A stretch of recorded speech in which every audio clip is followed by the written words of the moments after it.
Halo semua. Karena banyak teman-teman yang bertanya tentang nabi seperti Musa di dalam Ulangan 18:18 adalah Muhammad atau Yesus, jadi saya buatkan video ini. Namun sebelum kita mulai, saya mau bertanya dulu kepada teman-teman yang muslim. Menurut kamu, Alkitab itu adalah kitab yang masih asli atau sudah palsu? Kalau menurut kamu Alkitab itu adalah kitab yang sudah palsu, ngapain kamu cari nubuat tentang Muhammad di dalam Alkitab?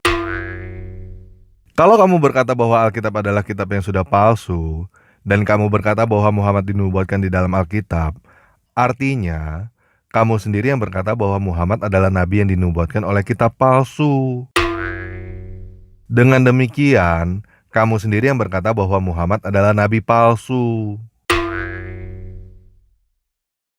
Jadi gimana? Sekarang udah pada setuju ya bahwa Alkitab adalah kitab yang asli?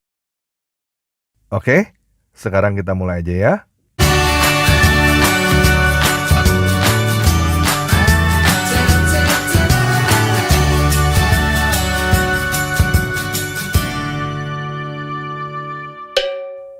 Yuk kita baca dulu Ulangan 18 ayat 18. Seorang nabi akan kubangkitkan bagi mereka dari antara saudara mereka, seperti engkau ini. Aku akan menaruh firmanku di dalam mulutnya, dan ia akan mengatakan kepada mereka segala yang kuperintahkan kepadanya. Nah, semua umat muslim dan Kristen sepakat bahwa engkau yang dimaksud di dalam Ulangan 18:18 adalah Musa. Tetapi banyak umat muslim yang berkata bahwa Ulangan 18:18 itu adalah nubuat tentang Muhammad. Dan banyak umat Kristen yang berkata bahwa Ulangan 18:18 ini adalah nubuat tentang Yesus. Untuk menjawab hal ini, kita harus mendefinisikan apa sih maksudnya seperti Musa. Ukuran siapa yang mau kita pakai? Ukurannya umat Muslim atau ukurannya umat Kristen? Bagaimana kalau kita pertama pakai ukuran umat Muslim dulu, lalu kita pakai ukuran umat Kristen? Oke? Nah, menurut ukuran umat Muslim, orang yang dijanjikan di dalam Ulangan 18:18 adalah seorang nabi yang membawa ajaran. Betul ya? Kita juga lihat di sini, ada kata di antara saudara mereka. Dan biasanya, umat Muslim menggunakan Ulangan 34 ayat 10 untuk berkata bahwa nabi yang dimaksud bukan dari Israel. Yuk kita baca Ulangan 34 ayat 10. Seperti Musa yang dikenal Tuhan dengan bertatapan muka, tidak ada lagi nabi yang bangkit di antara orang Israel. Nah, teman-teman lihat sendiri ya.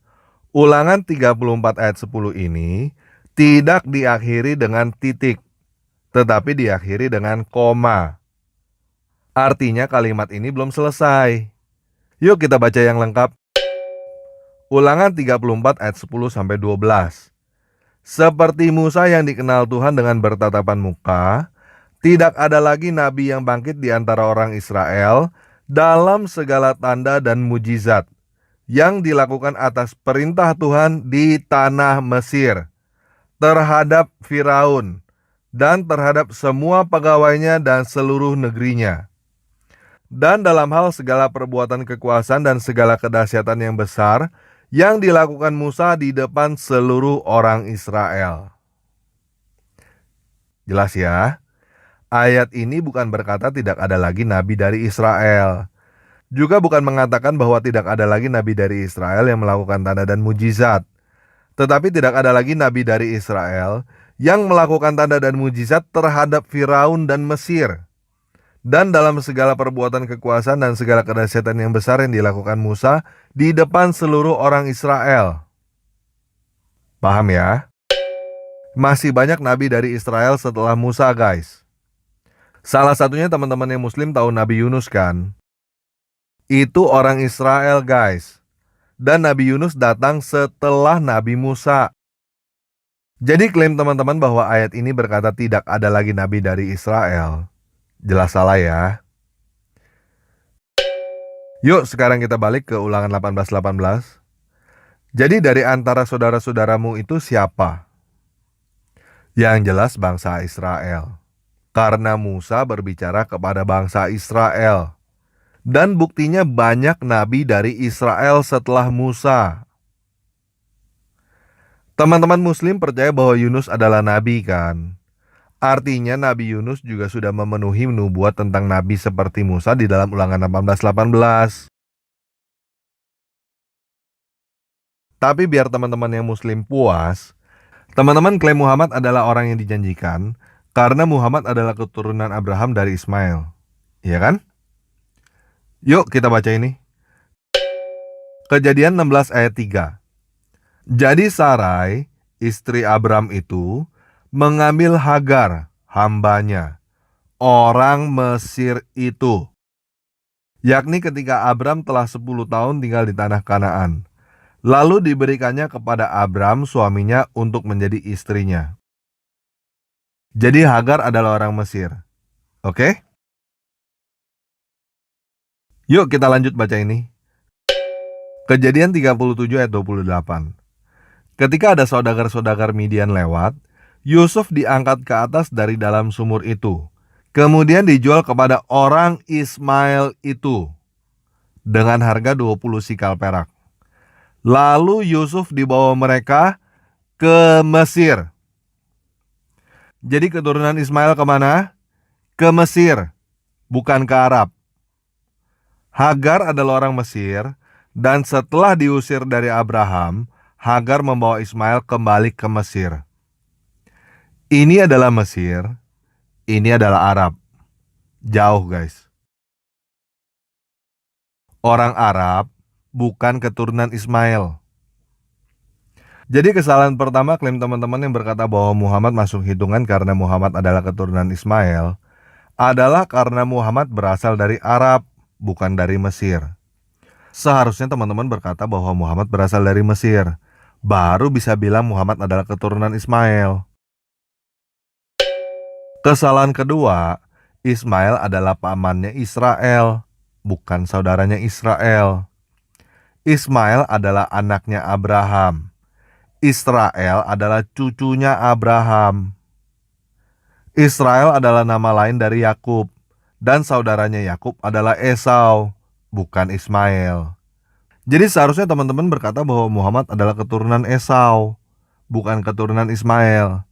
Baru teman-teman bisa klaim bahwa Muhammad adalah nabi keturunan saudaranya Israel. Paham ya?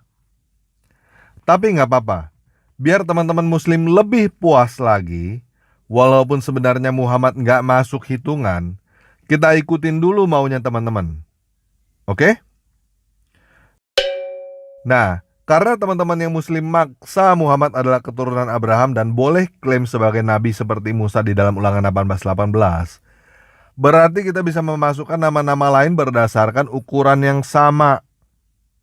Salah satunya adalah Lao Tse, nabi dari Cina.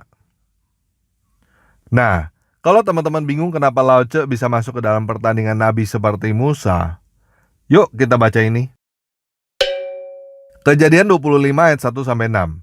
Abraham mengambil pula seorang istri namanya Ketura. Perempuan itu melahirkan baginya Zimran, Yoksan, Medan, Midian, Isibak, dan Suah. Yoksan memperanak Sheba dan Dedan. Keturunan Dedan adalah orang Asyur, orang Letus, dan orang Leum. Anak-anak Midian adalah Eva, Ever, Henok, Abida, dan Elda. Itulah semua keturunan Ketura. Abraham memberikan segala harta miliknya kepada Ishak. Tetapi kepada anak-anaknya yang diperoleh dari gunik-guniknya, ia memberikan pemberian.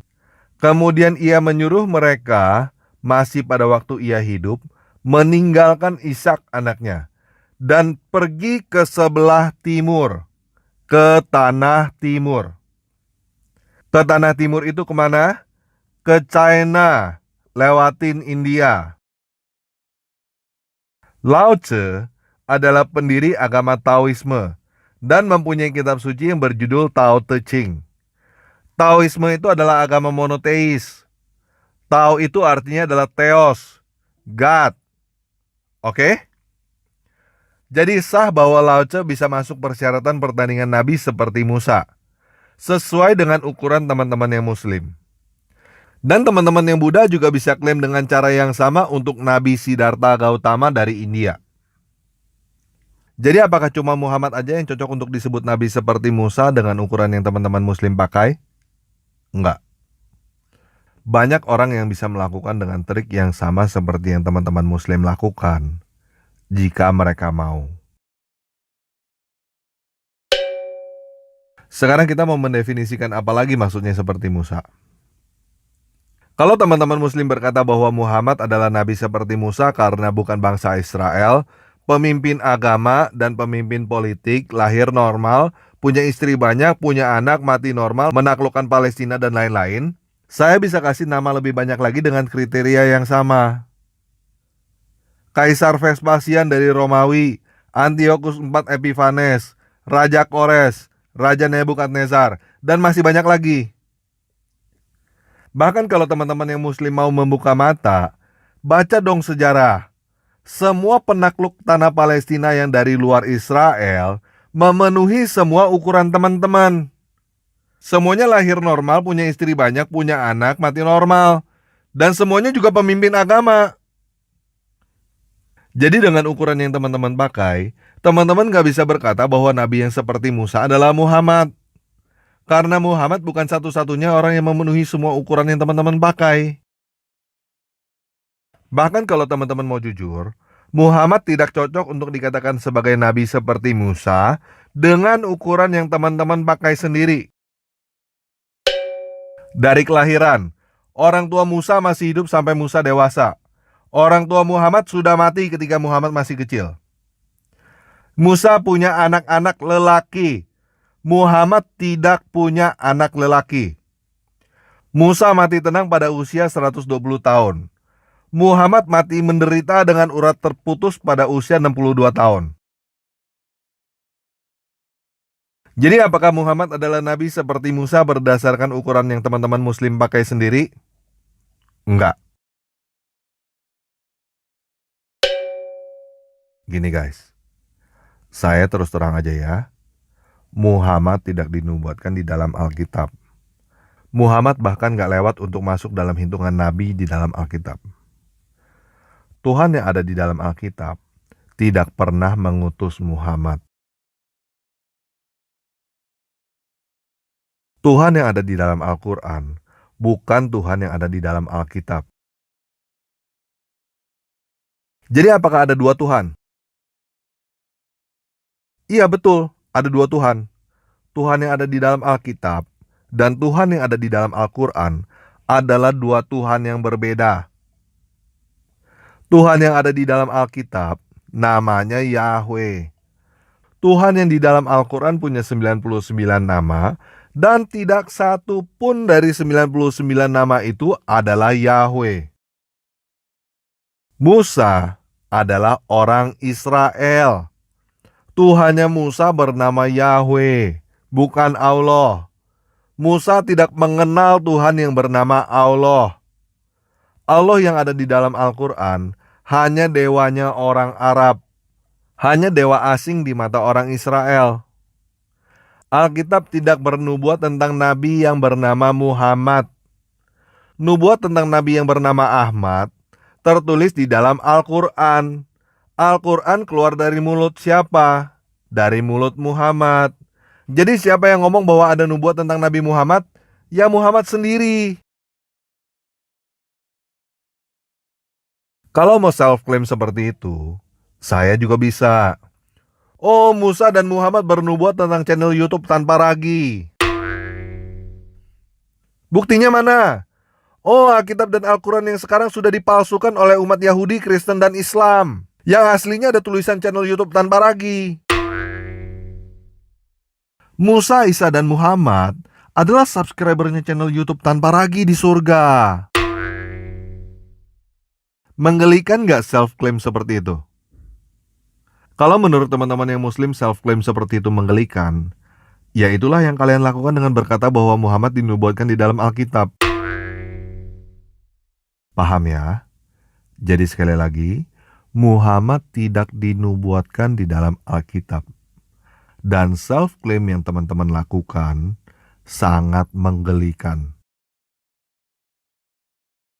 Kalau teman-teman berkata bahwa Alkitab yang sekarang sudah palsu, teman-teman berkata bahwa Muhammad adalah nabi palsu yang dijanjikan oleh kitab palsu.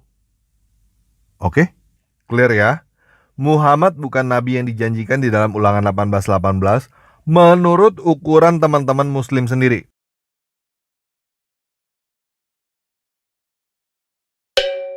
Nah, sekarang kita lanjut pakai ukuran teman-teman yang Kristen ya.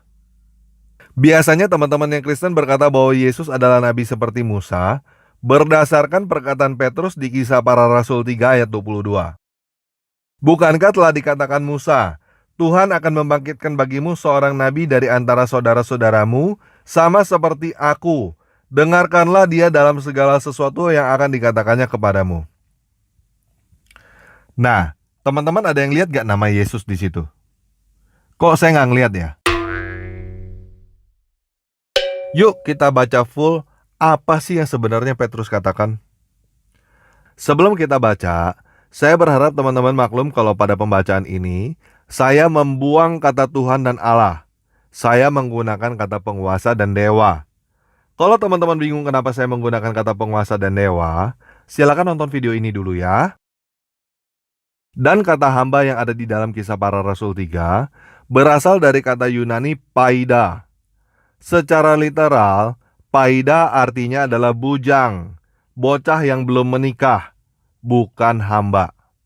Bahasa Inggrisnya seharusnya adalah boy, bukan servant. Oke? Yuk sekarang kita baca Kisah Para Rasul 3 ayat 12-26. Petrus melihat orang banyak itu lalu berkata, "Hai orang Israel, mengapa kamu heran tentang kejadian itu? Dan mengapa kamu menatap kami, seolah-olah kami membuat orang ini berjalan karena kuasa atau kesalahan kami sendiri? Dewanya Abraham, Ishak dan Yakub, dewanya nenek moyang kita, telah memuliakan bujangnya, yaitu Yesus yang kamu serahkan dan tolak di depan Pilatus, walaupun Pilatus berpendapat bahwa ia harus dilepaskan. Tetapi kamu telah menolak yang kudus dan benar, serta menghendaki seorang pembunuh sebagai hadiahmu. Demikianlah ia, pemimpin kepada hidup, telah kamu bunuh, tetapi dewa telah membangkitkan dia dari antara orang mati. Dan tentang hal itu kami adalah saksi. Dan kepercayaan dalam nama Yesus, maka nama itu telah menguatkan orang yang kamu lihat dan kamu kenal ini. Dan kepercayaan itu telah memberikan kesembuhan kepada orang ini di depan kamu semua." Hai saudara-saudara, aku tahu bahwa kamu telah berbuat demikian karena ketidaktahuan, sama seperti semua pemimpin kamu. Tetapi dengan jalan demikian, dewa telah menggenapi apa yang telah difirmankannya dahulu dengan perantara nabi-nabinya, yaitu bahwa Mesias yang diutusnya harus menderita. Karena itu sadarlah dan bertobatlah, supaya dosamu dihapuskan. Agar penguasa mendatangkan waktu kelegaan dan mengutus Yesus yang dari semula diuntukkan bagimu sebagai Kristus. Kristus itu harus tinggal di surga sampai waktu pemulihan segala sesuatu, seperti yang difirmankan dewa dengan perantara nabi-nabinya yang kudus di zaman dahulu. Bukankah telah dikatakan Musa, penguasa dewata akan membangkitkan bagimu seorang nabi dari antara saudara-saudaramu, sama seperti aku. Dengarkanlah dia dalam segala sesuatu yang dikatakannya kepadamu. Dan akan terjadi bahwa semua orang yang tidak mendengarkan nabi itu akan dibasmi dari umat kita. Dan semua nabi yang pernah berbicara, mulai dari Samuel dan sesudah dia, telah bernubuat tentang zaman ini. Kamulah yang mewarisi nubuat-nubuat itu dan mendapat bagian dalam perjanjian yang telah diadakan dewa dengan nenek moyang kita, ketika ia berfirman kepada Abraham, oleh keturunanmu, semua bangsa di muka bumi akan diberkati. Dan bagi kamulah pertama-tama, dewa membangkitkan bujangnya dan mengutusnya kepadamu, supaya ia memberkati kamu dengan memimpin kamu masing-masing kembali dari segala kejahatanmu. Nah, teman-teman udah bisa paham belum apa maksudnya Petrus mengutip nabi yang seperti Musa? Masih bingung ya? Di situ teman-teman lihat ada kata Mesias, ada kata Kristus, dan ada kata nabi kan? Teman-teman lihat nama Yesus dan nama Samuel kan? Coba sekarang pikir benar-benar. Kalau kita hidup di zaman Samuel, apakah Samuel adalah seorang nabi yang seperti Musa di dalam Ulangan 18:18? Iya guys. Hanya dengan datangnya Samuel aja, nubuat Ulangan 18:18 itu sebenarnya sudah ditepati. Dan itu yang dijelaskan oleh Petrus. Dan nabi-nabi setelah Samuel, seperti Elia, Yunus, dan lain-lainnya, adalah seorang nabi seperti Musa juga pada zamannya. Dan mereka semua ngapain? Mereka semua bernubuat tentang kedatangan Mesias. Sampai di sini udah paham belum? Yesus bukan nabi yang dijanjikan. Yesus adalah Mesias yang dijanjikan. Teman-teman yang Muslim nggak tahu bahwa yang dijanjikan itu bukan sekedar nabi, tetapi Mesias. Apakah teman-teman yang Kristen juga masih nggak tahu bahwa yang dijanjikan itu adalah Mesias, bukan nabi? Sampai di sini teman-teman yang Kristen udah bisa paham belum? Jadi nabi yang seperti Musa itu bukan Muhammad dan juga bukan Yesus. Banyak seorang nabi yang seperti Musa di Israel. Dan mereka semua seperti Musa bernubuat tentang kedatangan Sang Mesias, kedatangan Al-Masih. Apa itu Sang Mesias atau Al-Masih? Sang Mesias adalah Tuhan itu sendiri, Yahweh itu sendiri, Raja yang mengatasi segala Allah. Yuk kita baca Yesaya 9 ayat 6. Sebab seorang anak telah lahir untuk kita, seorang putra telah diberikan untuk kita. Lambang pemerintahan ada di atas bahunya, dan namanya disebut orang, Penasehat Ajaib, Allah yang perkasa, Bapa yang kekal, Raja Damai. Sampai di sini udah bisa paham belum? Yang Tuhan janjikan untuk semua umat manusia bukan cuma seorang nabi, tapi Mesias. Tuhan itu sendiri yang mau datang. Nah, dulu saya pernah berkata bahwa Yohanes Pembaptis adalah malaikat dalam rupa manusia. Dan sekarang saya akan jelaskan apa yang saya katakan. Yohanes Pembaptis adalah seorang nabi seperti Musa yang terakhir dan terbesar. Karena Yohanes Pembaptis bukan hanya seorang nabi, tetapi juga seorang malaikat. Kata siapa Yohanes Pembaptis adalah malaikat? Kata Yesus. Yuk sekarang kita baca Matius 11 ayat 10 Alkitab terjemahan Lai. Karena tentang dia ada tertulis, lihatlah aku menyuruh utusanku mendahului engkau. Ia akan menyiapkan jalanmu di hadapanmu. Teman-teman lihat kata utusan ya di situ. Yuk sekarang kita baca Matius 11 ayat 10 dalam bahasa aslinya. Houtos estin periho gegraptai, ido ego apostelo, ton angelon, mo pro prosopouso, hos katas keuasei. Teman-teman lihat ada kata angelon di situ. Itu adalah kata aslinya yang tertulis di dalam Matius 11 ayat 10. Supaya teman-teman puas, yuk kita baca ayat yang dikutip Yesus. Maleaki 3 ayat 1 di dalam bahasa Ibrani, bahasa aslinya. Hineni soleka maleaki. Lihat gak ada kata maleaki di situ?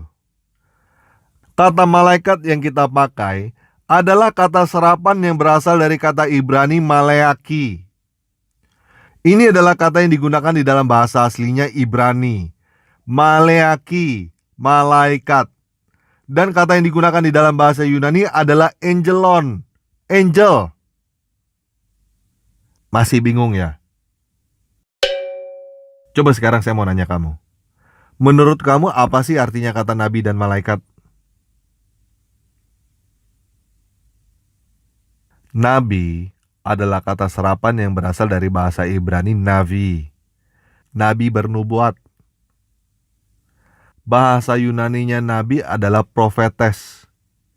Profetes berprofeteia. Kata dasar profetes adalah pro dan femi. Pro adalah sebelumnya. Femi adalah pernyataan atau perkataan. Jadi profemi artinya menyatakan sebelum terjadi. Meramal. Jadi nabi secara literal artinya adalah peramal. Pertanyaan apakah Muhammad adalah nabi artinya sama dengan bertanya apakah Muhammad adalah peramal. Satu-satunya ramalan Muhammad yang sungguh terjadi adalah Al-Quran surah 69 ayat 44-46. Dan sekiranya dia dalam kurung Muhammad mengadang-adakan sebagian perkataan atas dalam kurung nama kami, pasti kami pegang dia pada tangan kanannya, kemudian kami potong pembuluh jantungnya.